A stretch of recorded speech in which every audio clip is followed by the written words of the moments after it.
কই যাও, আমারে ফেলে কই যাও?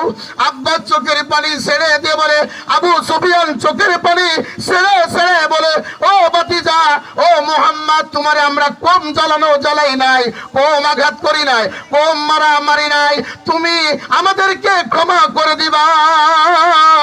আল্লাহর নবী বলো, আয় চাচাই, একবার কালিমা পড়ো, আল্লাহু আকবার।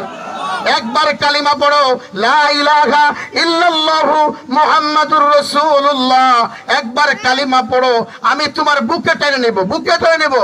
ওই নাস্তিকেরা শোন, ও আমার বেদিনীরা শোন, ও মুনাফিকের গোষ্ঠীরা শোন, ও হারামখোরের দলেরা শোন। আলেমদেরকে আর গালি দিস না, আলেমদেরকে আর রিমান্ডে নিস না, আলেমদেরকে হাতে আর হ্যান্ডকাপ লাগাস না। দুনিয়াটা ক্ষণস্থায়ী। ও তুজিল্লু মান তাশা ওয়া তুইজ্জু মান তাশা। ইজ্জত দেওয়ার মালিক কে? আরো জোরে বলেন, ইজ্জত দেওয়ার মালিক কে? বেইজ্জতি করার মালিক কে? যে মালিক ইজ্জত দিয়েছে ওই মালিক আবার তোমাকে বেইজ্জতি করবে। যে মালিক তোমার চেয়ারে বসাইছে ওই মালিক তোমার চেয়ার থেকে নামাইতে সময় লাগবে না।